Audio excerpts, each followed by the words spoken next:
Coming to you live from New Hollywood. York City. No, we're not really live. And this is Jim and James morning podcast, but it's not really in the morning either. Why is that? I don't know. I used to do this thing called Coffee in the Morning with James. It's where it all started. That's where it all, well, kind of, because you had Juicy Divas. I have Juicy Divas Confessions of a Limo Driver, which I have the book that I'm going to order new books so we can give away on the show. Okay. And James had Uncle James in the Coffee in the Morning. No, it's just Coffee in the Morning with James. But what's going on with that other podcast that you had? Well, so I'll tell you what happened. I'll tell you the story as we introduce you. But I want, well, it's still there. It's on Google. If you Google it, yeah, but you're not doing any new ones. No, well, I am going to do one with you. Remember? Oh, okay. Yeah, we're doing one with you, wow. and we're doing one with the closest people to us. But it's now we're paying attention mostly to the Jim and James Morning Podcast. It's our baby, James and I. We have it on YouTube. It's Jim just got it on iHeartRadio. It's on Spotify.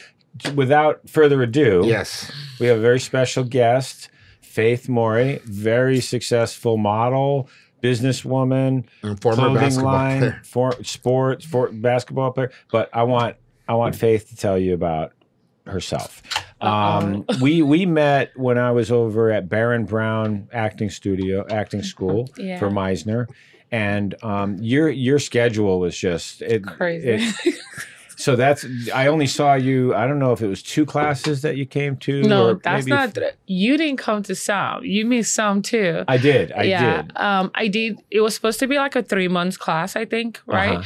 But I made it just the first week second week. I think I did second week because I lived in San Marino. I still live in San Marino, and it's like a whole lot of drive, like an hour, and plus the traffic is almost 2 hours. And my baby was just 6 at that time. Oh my goodness! I've watched him grow up on Instagram. Yeah, I've seen him. Wow! I like many families I've been following. It's just how old is your son? 10? He's 10. Well, they grow up fast, so enjoy it. Mine is 18. He's graduating. James Matthew graduating from Marshall High School in Los Angeles. Wow. So congratulations. Yeah, Loyola congratulations, Marymount. James. Loyola Marymount bound. So I want to say a special congratulations to James. I haven't met you, but my oldest son is named James. That's right. My youngest son is Brian James. Oh, I just had to put it everywhere. The exact same way, bro. 2 biblical names: James, the Book of James, the Book of Matthew. So there you go. it was a great combination. And I want people to say if he ever wants to be a rock star, which he is, in my humble opinion,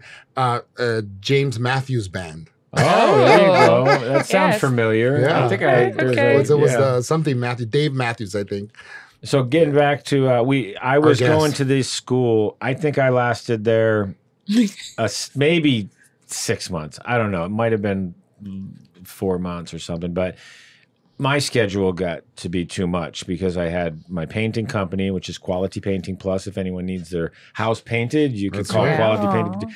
QualityPaintingPlus.com, and we're out of Orange County, California. It's not that I was doing a commercial or anything. Get your quote, guys. Right.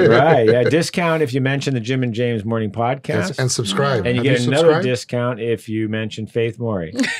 Faith, have you subscribed to our podcast? Not yet. Oh, it's a cardinal sin. Yeah, I'm going to do that live before I leave. Perfect. Okay, good. So, you're quite memorable. I watched you work a couple of times in class. You have a presence. You have something about you that just shines. And I see on Instagram, what's your Instagram? Morey Faith. Morey Faith. Yeah. That you are you're with what look like supermodels to me all the time. So you've done a fair share of modeling, obviously. Yes, yeah. So tell us a little bit about yourself. Is this supposed to be like no, you can say shit. You could say we could swear. Yeah, we won't say but Jim likes to celebrate the swearing, so we'll try to keep them. I'll just keep it at a minimum. I don't swear. You have to pay $1 each time you swear in my house. Oh, wow. Right, in the swear jar. Yeah, it was a joke. James, we don't swear either. No, we don't swear. But yeah, it's not really as much of an interview as it's just freestyle where we just talk and we just chop it up and just talk about whatever. And we want to empower women. So yeah, that's something I'm really... my name is Faith Morey. I'm originally from Nigeria, from a little town called Ikwere. I started from a little literally backward town where women are supposed to have kids, no school. If you did go to school, you're supposed to have a kid there, die there. It's just you barely see any of us out of the state, talk about out of the country. So I've always wanted to be not a model, because I was a tomboy growing up, which is very hard to believe when people see me now. Yes, I know. My girl too. My girl said was a big tomboy. Yeah. So I did play basketball, which was an escape away from my reality, and I played for my state. Wow. And then I got scouted at an MVP game, actually. Went to modeling and did South Africa, London, Milan, and then came to the US. Presently, I am a retired model. I went from a runway model, which I'm very known as back home, to lingerie modeling. I'm presently doing Morey Fit collection and trying to get my company, which is a solo company in here in West Africa.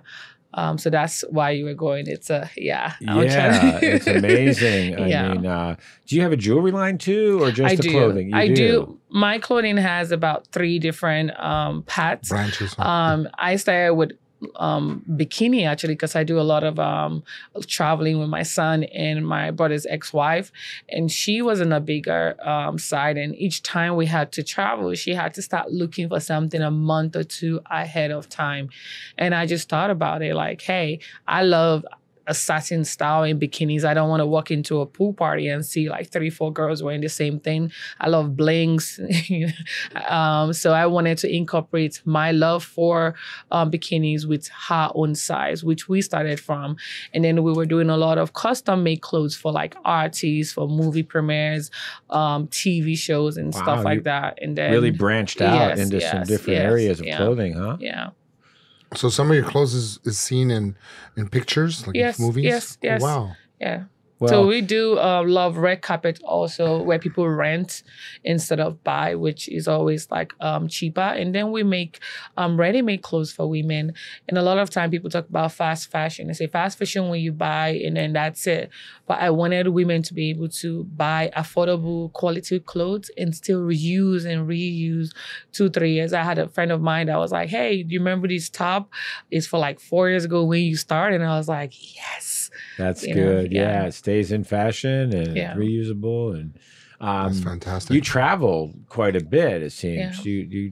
You travel all over. Have you been to Cannes or any of the, like the film festival? Or no, I couldn't do that because I was back home in my country and I had a lot of stuff going on. We did launch Morey Fit collection, and like I said, we're trying to bring solar to Nigeria because Nigeria does have a big problem with electricity. There is not even light. Some people will not get lights in months. That's terrible. You know, I remember like if you had like lights for like flash, you'd be like, there's somebody working in an electricity company living down the road, probably moved in, and it's like a big, everybody scream, oh my God, NEPA don't call. Yeah. You know, so you come from humble beginnings. Yeah, so I do want other people, because my dream started when I watched a movie and I knew there was more to what I was surrounded by and people I was surrounded with. And I want other people to be able to see that, you know, through TV, whatever it is. And for you to get TV, you need light, you know? Yeah, yeah. Wow, that reminds me of when my dad was a kid. I guess his uncle helped the family buy a TV, little TV when they first came out, and all the kids in the neighborhood would come running down to watch that show in the living room. Mm-hmm. What do you think about the opportunity that's here in America, and how some people have this entitlement feel, or they just don't appreciate, they don't realize? Do you want me to be honest, or do you want me to be like determined honest? No, I know we could be politically correct and everything, but really I would rather just say, I don't know if it's because my age and where I'm from, and my dad was born right after the Depression, the Great Depression of the 20s, that I see where, you know, there's so much to appreciate, because I always say we hit the lottery when we were born, in the time we were born, and in the place that we were born, because if you look at all the people in the world, there's so many that don't have nowhere near what we have. Like the simple things. Well, stuff we take for granted. I'm just hearing her you know, Miss Morey's telling us about when she grew up and there was, you know, and the stuff that you and I would take for granted possibly. So I got married when I was 19 and had to have my baby here because I didn't find out I was pregnant for 6 months, right? Oh. And when I did find out, because there were no good doctors at that time, the guy didn't even know 2 months was over, and he didn't even tell me I needed like certain like prenatal vitamins and stuff for the kids. So my husband is from my ex-husband is from Texas, and I had to move to Texas, right?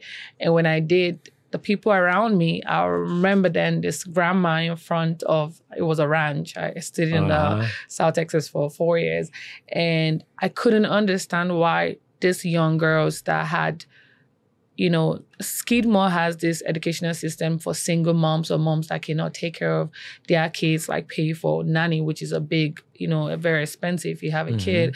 So they created this preschool, kindergarten, daycare where these moms can drop their kids off and go to school, and it's for free. Still then, they weren't going to school. I remember I got so mad because if anybody knows anything about Nigerians, education is like number one for us. Wow. So yes, so it's a lot of people, like moms, would, you know, sell their last meal just to send their kids to school. Some kids will go to school without sandals. Some kids will go to school where they don't have shades. Some kids will go to school where they have to sit on the floor. I had to walk about 3-4 miles to go to school a lot of times, you know, and just to see that you don't have to do all that. Your kids do not have to go through, you know, poor educational or, you know, childcare. You had literally beside you, you know, a school for your kids. I couldn't comprehend. I still cannot comprehend. And sometimes people tell me I'm naive. I said, no, it's just that I remember. I always remember where I'm coming from, and I don't want to ever take anything for granted. And that's the reason why I push hard every day, is for somebody out there, a girl just like me, just to know it's possible. And I think it was last year during quarantine where we started doing our delivery. We're doing like the Uber delivery, when if you leave around 2 hours away from our store, we can actually deliver in an hour, you know. And this girl, you know, was like, oh my God, I finally saw you. And I was like, yeah, do I know you? She was like, I cannot hide it anymore. Because of you, you know, I went into modeling. Because of you, I knew I could escape our reality to be a better person. She's also a supermodel. She's in LA. She's going to some French school, you know, and it's amazing. You know, I went back home and I told I think I cried that day. I said, if anything happens to me, I will go closing my eye knowing that I touched somebody, because she's going to touch somebody. Somebody's also going to get inspired by her story, because I never keep quiet with my story. I always tell people like, oh my God, Faith, don't let them know. Let them still look at you. You know, you're in LA. I want them to still look at you as this. I said, no, you crazy? I went this far so other people could know it's possible. And there's nothing that you shouldn't be ashamed of your story. You shouldn't be ashamed of, you know, your challenges and stuff like that, because that's what made you who you are. If one chapter of my life was taken, it would never be this sweet book, you know, that I'm enjoying now, and just sitting down and my son each day. That's one of the reasons why I try to go back home, is to show him, you know, things. You can't throw away food. The people that $1 to them, they would dance like, you know, grown-up folks. You give them $1, they then keep blessing you and praying for you, you know. But here, someone gave my son the other day $300. He was like, oh, that's it. I know, Mom. I know you're a really, really good mom. I could just tell from knowing you a little bit that I know you. But I like I say, I watch people live their lives on Instagram, and I can just see the way you are with your son. You dote over him, and you just give him everything you possibly can. Yes, and it's a beautiful thing to see. It's so nice that you're both humble and proud of your achievements and want to share that and reach girls that might not think that, you know, they just might not have that. The role models. They don't have the initiative or something. They got to look to someone else. Lonnie, as you know, my girlfriend, Lonnie Love, she has a book called I Tried to Change So You Don't Have to. Very inspiring book. And there's so much in that book that can inspire girls. that, you know, may have come from somewhere. Like she came from Detroit, the projects, which was very, very poor part of Detroit. And she got to school, and she just was so into her academics, into her studies. She found a way to get to a college, and, you know, she didn't have any money from home. She didn't have a lot of support or anything because they just didn't have it. And she had to work and study and work. And then she started doing comedy in a club, or it was actually, I want people to read the book and everything. But it's very inspiring that you can do it if you put your mind to it and you really try, and don't let life get you down, because sometimes we grow up with all these obstacles and everything against us. But what I've been working on with my son and my friends is changing the vocabulary. Yes. A lot of people have the wrong vocabulary. Yeah. And, you know, they say, I'm going to try to do this, or I think I can do this, or maybe this will happen. And as an actor, I'm stuck. Well, if I become a, if I get a series regular, get the words out of your. Yeah. Well, we always have this conversation. But yeah, that's it. Change the vocabulary. And then you change your life, because it's the way it is. You set forth the power of intention, and then you wait for the process to happen, and eventually you start seeing more successes, and more successes will equal even more successes, because you start feeling down when there are no successes. But once the successes kick in, then you begin to see everything just kind of like brighten up for you, and it's a new day.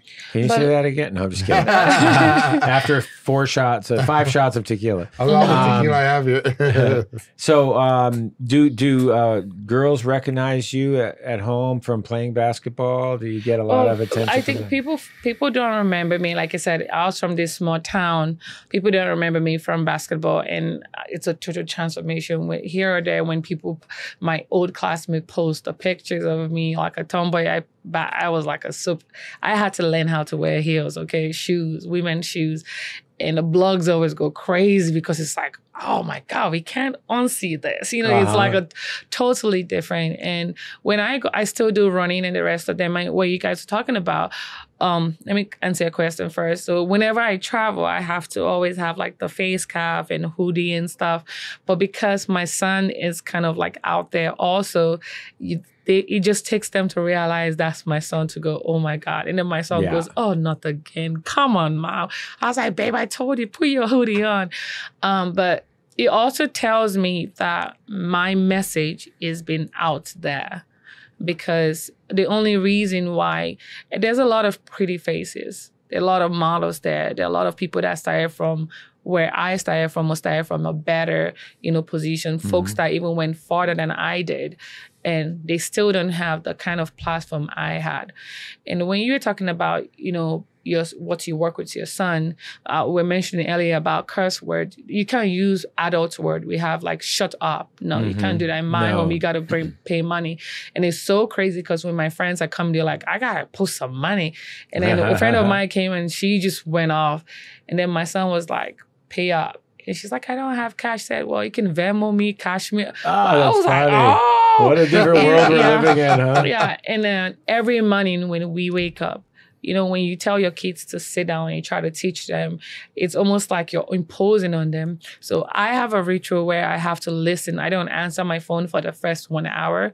So I have to listen to motivational stuff that will uplift me. And I have my son around there when he's taking a shower, he's doing something. So whenever my friends, they hit a little challenge and they come over and they want to talk about it, and then I'm telling them, my son finishes the sentence. I was like, oh, Mom, I know who said that. That was Steve Harvey. And then my friends are like, oh, good my God, him. So there's power in our tongue. I know people always talk about biblical, but there is actually power in your tongue. And like I said, I was from a place where I told them I was going to leave in America. I told them the lifestyle I was going to leave. They used to take me to church and said I was possessed by witchcraft. And then I didn't have money, but I opened a bank account at my age, and remember then the pastors would say, write a check of what you want. I didn't find out until a couple of years ago. It's called a vision board. For us, it was a bucket list of stuff you want to do. So I wrote this check, and every day I would pray and knock. It was so bad, he couldn't even see anything. I remember my younger brother used to laugh and everything. And we'll talk about it, and they'll ask me what my dreams were. So just last month, I got back. I had my brother everywhere with me, working with me. And after a week, he was like, sis, you did it. It's like, he was just pouring out crying. So proud, you know, and I was like, bro, I told you. He's like, no, you don't understand. I also thought you were crazy, boy. I couldn't tell you because you're my older sister, you know. So it's amazing to kind of like, even not just my son, but also my younger ones, to say, hey, I can make it. I can do it. I have a younger brother of mine that finished school in Nigeria, did his distance in Ghana, did his master's in Texas A&M. You know, I have my sister that's doing IT in Florida right now. So that's not been, it's like back home, if we go to where we're from, it's like, that's them, you know, it's almost like, you know.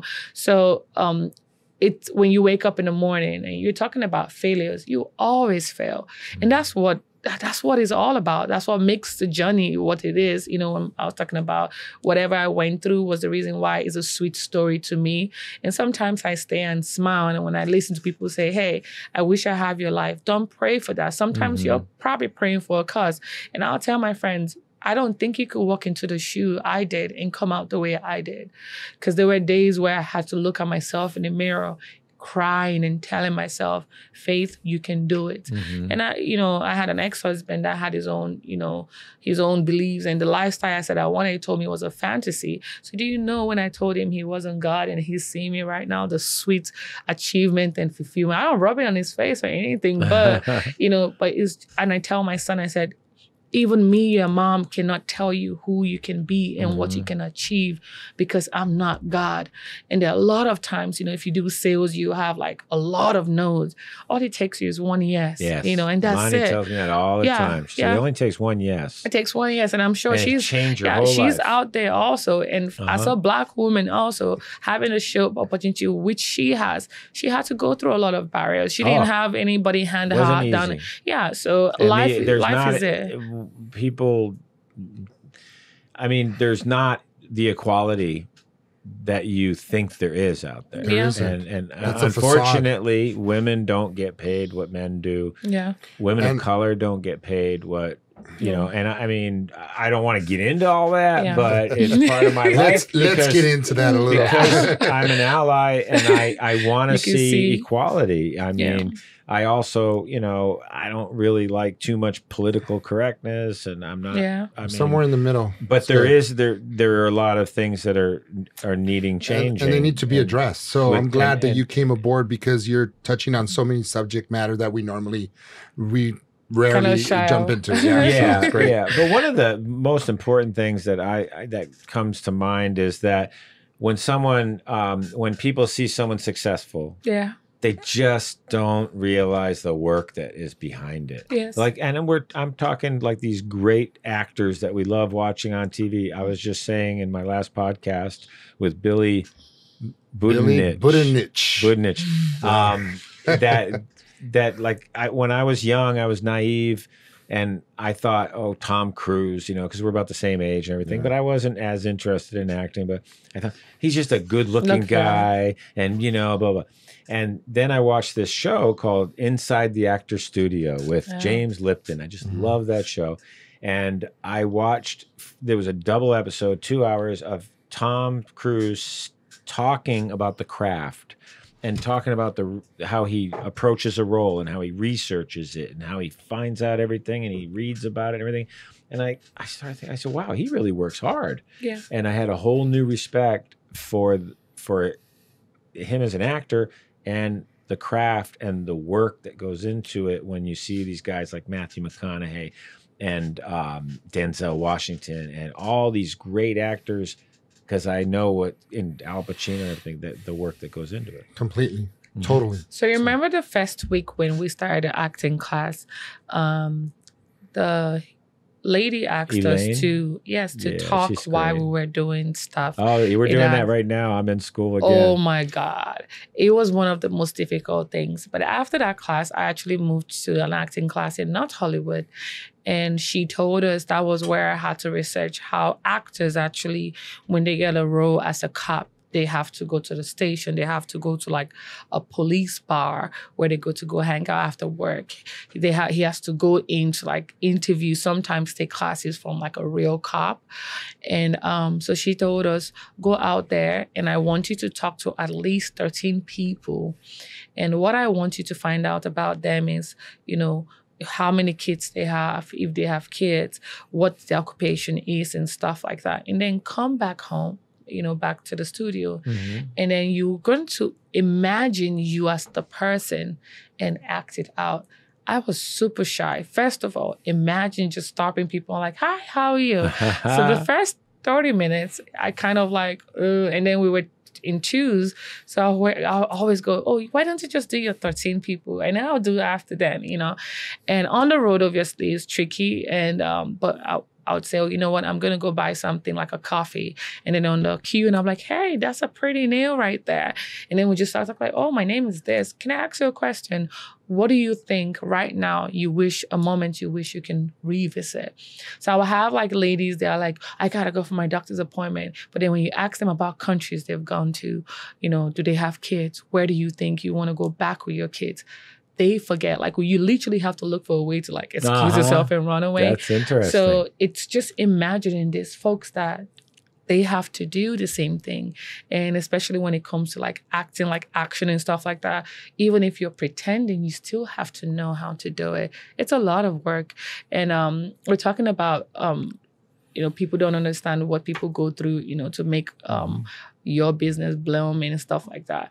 And then they asked me a question in an interview. We were on the red carpet and my son was there with me. They said, so what's your normal day like and when do you go to bed? My son said, never. You know, and then the guy looked at me, you could tell he's like, oh, I just thought you're just, you know. So a lot of times, especially when you want to be a better craftsman.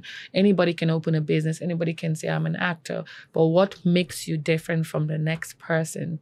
And that's your work. We're talking about Kobe now, when he talked about the only way you have to beat me is to outwork me. And that's something he always talked about doing. If other people were doing 2 hours basket, he's doing 5 hours. Mm-hmm. If he goes to a gym or like he's shooting and he sees somebody else there, he will keep shooting even if his hand hurt, to make sure that that person knows that I'm willing to go this far.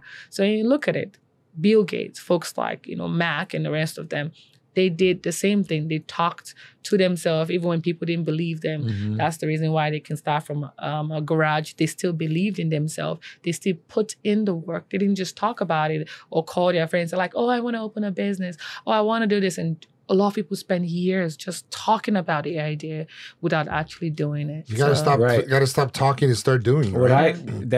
What comes to mind is Muhammad Ali. Yeah. I mean, he convinced everybody to think, is he the greatest? You know, yeah. But he also, you know, always had those affirmations. He always had that going on, but he backed it up with the road work and the running and the working out. And he just had that confidence. But I can't think of anyone that really talked so much shit, but it wasn't shit. I mean, and he knew what he was doing. He psyched himself up. He psyched everybody around him up, and he was Kanye West. What are you talking about? You don't know anybody. Right. He's the same person. Even when he was broke, he met everybody, and now he's he makes things happen. I mean, just the thinking. He's really brilliant. You are also as big as you think you are. Yeah. It's just it. It's all in you and your faith and the hard work, the hard toil that you put I into also anything. heard Mike Tyson say that he used to get up at 4 a.m. and go out and run. And they'd say, well, why do you work out at that time? He said, because it's still dark. And he goes, other people aren't doing it. Yes. They're waiting until the sun comes up. He goes, I want to do what other people aren't doing. Like Kobe said, I'll work out a couple hours. Then later in the day, I'm going to work out some more. And then in the evening, I'm going to work.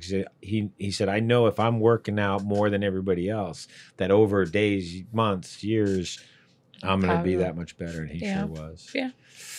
That was a tough one. I remember we were sitting on the couch and watching TV, and I saw the news, And I said it to Lonnie, and I was in disbelief. She was in disbelief. She got mad. She was like, "No," And I was like, "Oh." But the funny thing is when you're talking about how when you and your son are out together, there was a couple of times where I'd be following Lonnie. I'd be walking behind her, and somebody would see me. And they'd get that look on their face, and then boom, like, oh, but they wouldn't say that's Uncle James or that's Lonnie's boyfriend. No, they would look at me and then see her. Yeah, and she goes, "Damn," because she can be low profile, low key, and just keep her head down and keep walking. But once they see me, it's like, and she would say it's because she jokes around about how white I am. She goes, "He is white. I mean, he is white. I'm not just saying he's just not white. He's white. Oh my God. I'll walk around with shorts on and she'll go, "Man, your legs are white. Those are white legs. Your legs are white." You know what? If I can interject, I just think it's great to have such a role model for not only females but males and people of all ages, because you can always take a little bit from every person, such as yourself, and women of color and men of color, and speaking as one of the tribe, I'm a Latino Jew, Christian on my father's side. It's so refreshing when you see someone that's so successful, but actually has to work against all the odds, but has been able to sort of break that mold, the barriers, those walls, the imaginary ceiling, if you will, and can also teach someone else to feel if she can do it, I can do it. Exactly. And it's just wonderful. And you know what? We need more guests such as yourself to come and inspire other people, to tell them, you know what, I did this. I've done modeling. I was a basketball player. I have a clothing line. I mean, sky is the limit. And I hate to be so cliche. Mom.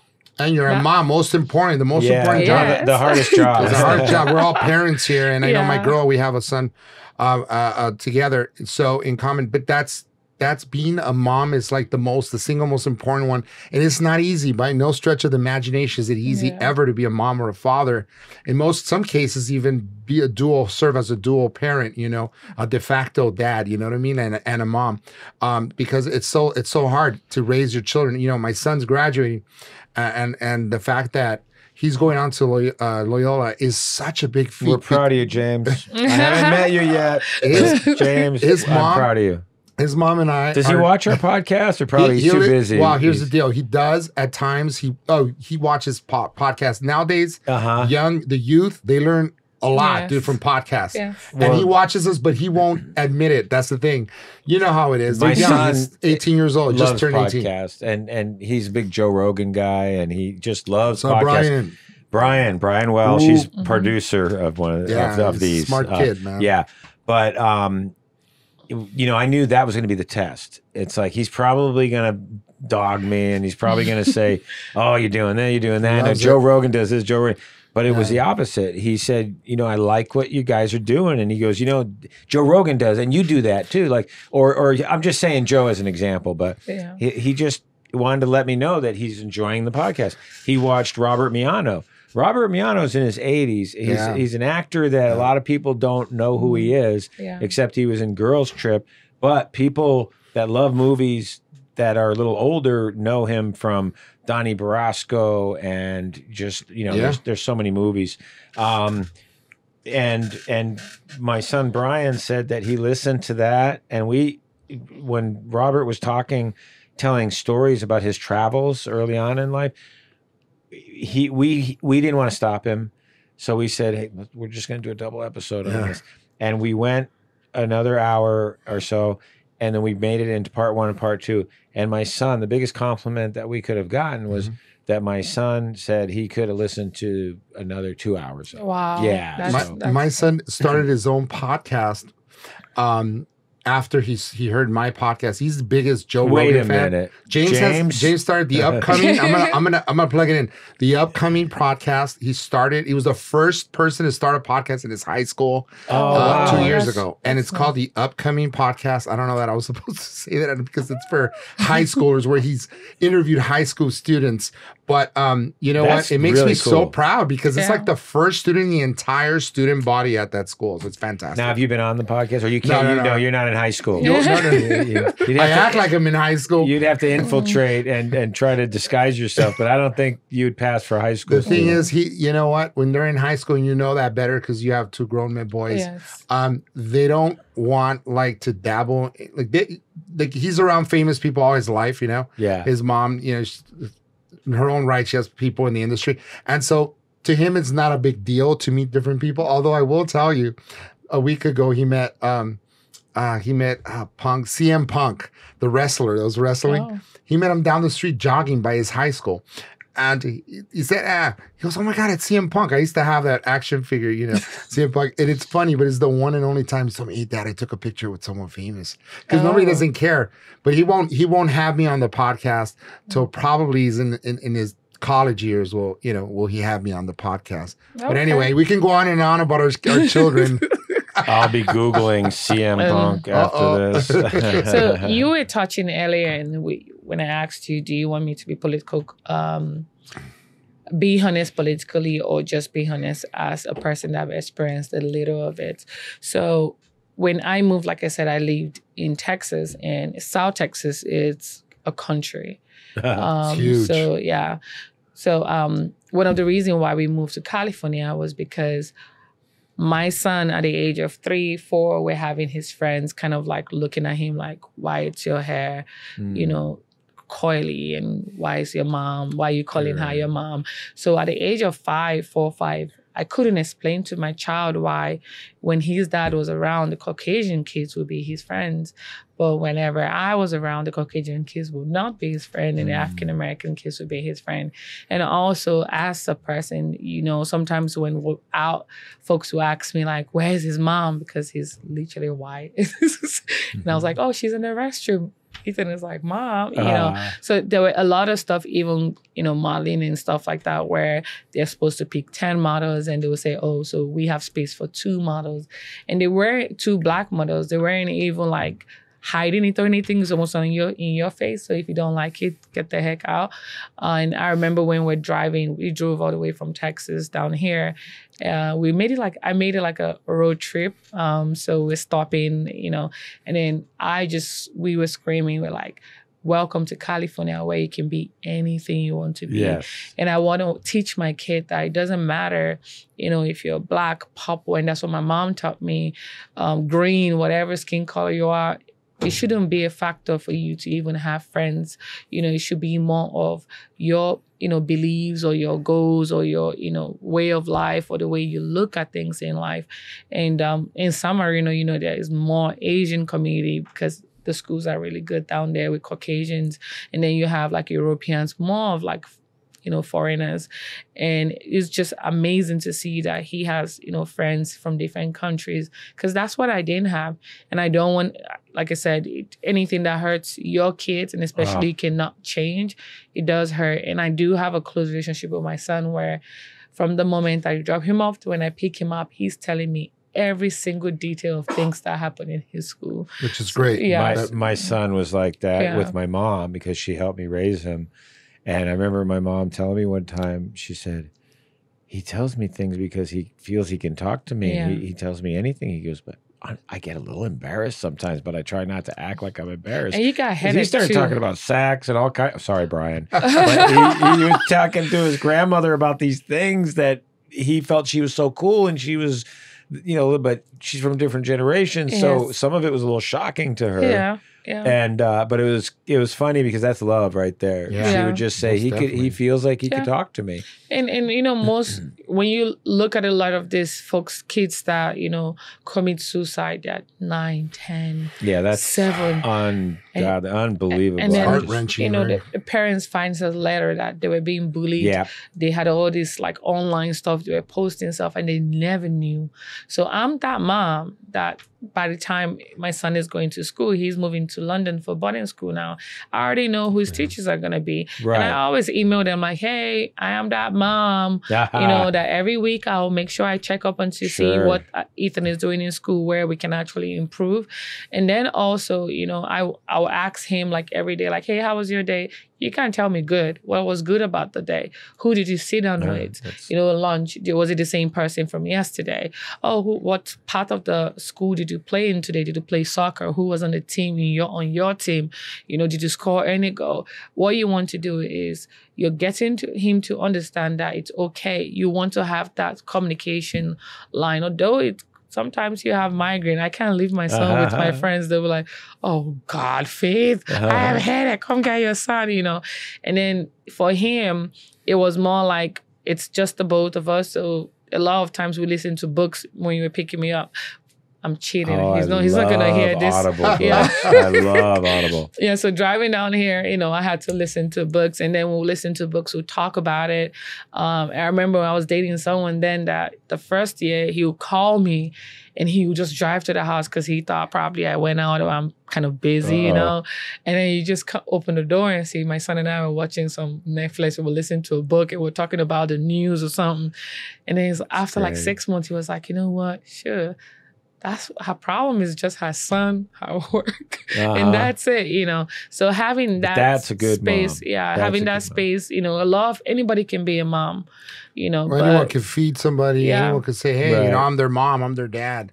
But to actually put in mom. To put in that time, whatever that may look like, even for a small time, it's not really like they say anything that's quantifiable. It doesn't have to necessarily just be like, it's quality time. It doesn't have to be quantity, really. I mean, it'd be ideally, but in today's society where we have to work so much, as long as you're in constant, communication with them, and finding out like who their friends are, and it's okay to have a tracker on their phone, by the way, because my son has a tracker on his phone. No, I think you can't be too careful now, and you let them know. Look, I'm seeing everything you're doing. I mean, this is just how I would be.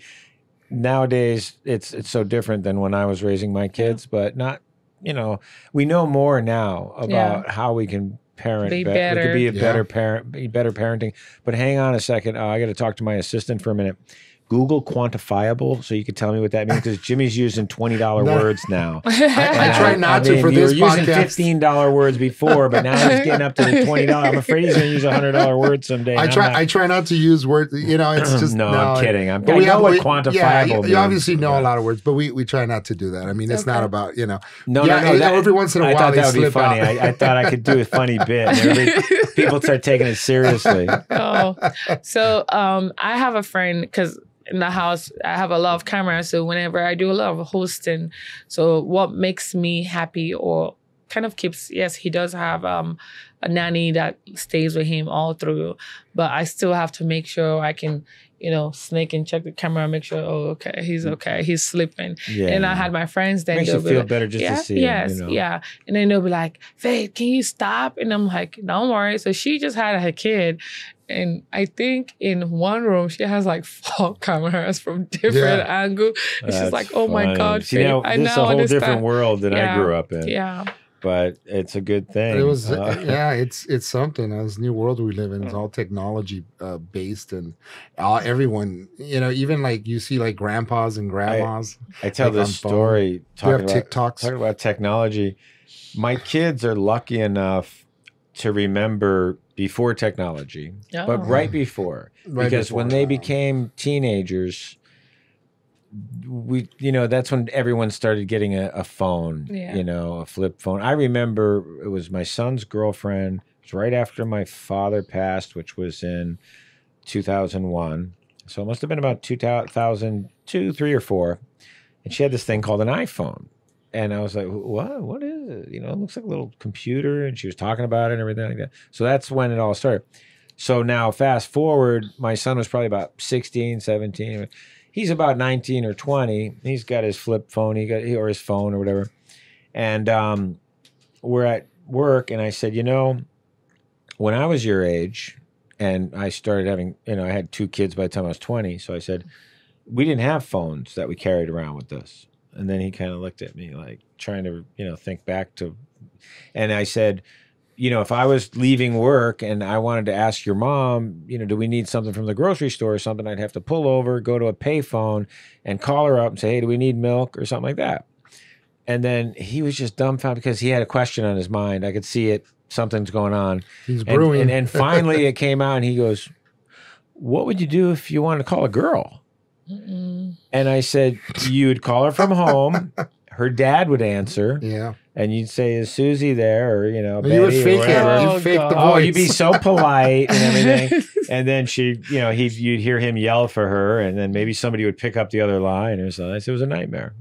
We used to just fake, dude, like just pretending you were a friend. Hi, it's Susie, so-and-so. You guys had phone like much earlier. I don't think I didn't see a cell phone until I was in high school, boarding school. And it was Nokia then. You guys had at that time. We had a Nokia. Yeah. And if you had to see someone, there was no house call. I remember my mom lived overseas all through our childhood. So once a month, my auntie that took care of us, we have to take us to her bus's house that had an Intel call. My mom would call, and it was like you have to dress up. It was almost like an occasion on it. Wow. So she wasn't seeing us, so I didn't know why we had to wear all the big hat and stuff like that. But it was like once a month or once every other month. And if you wanted to communicate, before then, she would send a recording like a cassette. Oh, yeah? And she would talk, and then she would DHL it. It would take 2 weeks to get to us. Wow. And then you have to do the same thing. But then you couldn't talk freely like you can talk. I know my son right now can talk to his friends, but then, you know, you had your auntie really there. So you take a cassette, and then they can listen to it, you know. But now you cannot play back conversation and stuff like that. You guys were like teleporting? Yeah. So it's just amazing what sometimes these, you know, folks don't understand what the privilege or, you know, the opportunity that they have, you know, especially this generation. And I used to tell mom, my son's kids, I think at the age 6, 7, his friends already had iPhone. And I said, no, that's crazy. Yeah, no, I think there should be a, you know, you wait. My grandkids, they don't have phones yet. No. But I think my grandson has a watch or something, and it has 7 numbers on it. Yeah. But mine's not in there. We need to talk about that again because I know your mom's boyfriend's number's in there. And I've been asking you to put grandpa's phone number in there, but no, I'm kidding. But I remember going up to my dad and trying to talk to him while he was on the phone, and he'd say, I told you, I'm on long distance. Oh, yeah. You remember that? Long distance. Everything was long distance. Everything was long distance, yeah. And it was calling from like Rhode Island to Massachusetts, which is basically back there's some small states. So it was like from Los Angeles to Orange County. But I do remember when we would call Los Angeles from Anaheim, where Disneyland is, and you call up Los Angeles. It was long distance. It was a toll call. It wasn't like calling back east, which could cost like $3.45 a minute, but it would cost like, you know, 13 cents, a few cents a minute. That's what my uncle says. Toll call. Way back when. You don't remember? I remember. I was a grown man. I had a phone and a phone bill. And my dad used to say, hey, you're giving it all to the phone company. They have enough money. They're rich enough. Don't give it to them. He used to try to get me off the phone. I'd call him when he lived in Arizona. Yeah. But so when you have you were talking about when you want to go out, you have to pull over. So you have one friend to come visit you. My grandma was like a deeper life. She wasn't, it's called Assemblies of God. But so if you had a friend that was a male, he didn't even allow male friends. No, but if you had so if you had a friend coming to visit, they know better to kind of watch like a TV or something that has to do with preaching or reverse, like memorize like a version in the Bible. Because my grandma would ask you, my daughter, did you go to church? what did they tell you? You know, and then he said Matthew 5:17. At some point, she said, no more John 3:16 because for God so loved the world. You know, so they are privileged to be able to, you know, communicate and. You know, well, now it's devices like tablets and everything, and you got a lot of parents that are just letting the kids look at them all day. That's all they do. This is your homework. This is your livelihood. So my son knows on the weekdays he doesn't have tablets. He only gets his tablets on Friday. He can get it Thursday for an hour.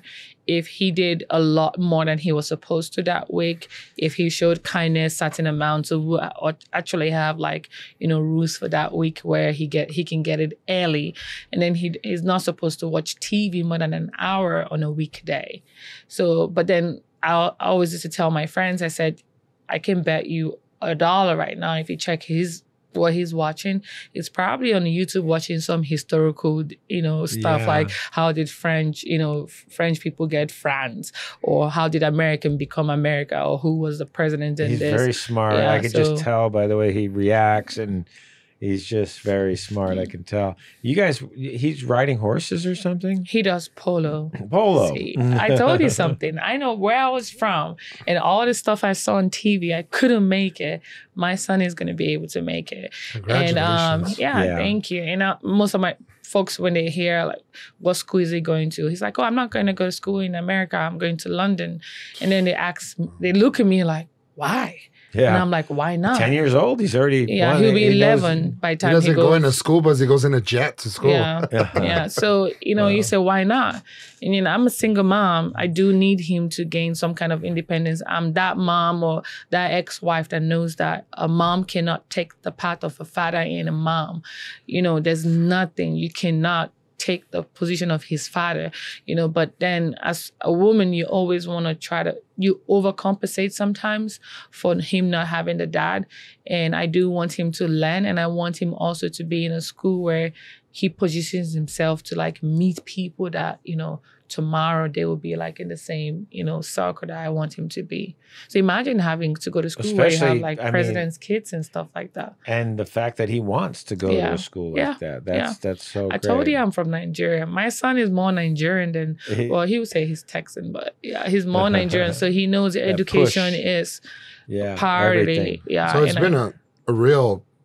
it's been a very powerful episode, this one, and I just wanted to just thank you. I don't know where time went, but we have to. Yeah, we're getting close. We just want to. I mean, I know we can always have you come back. Yeah, I hope so. Yeah, I want you. So definitely, you got to come back because this was just so comfortable and so energetic. Nice like it just brought, just powerful. The message that you're going to convey to the girls and young people. I love all the different subject, all the different things we talked about. It's so really nice. I mean, I would like listening to this. So, thank you for having me. It's always good to have. Thank you. Yes. Yeah. Really.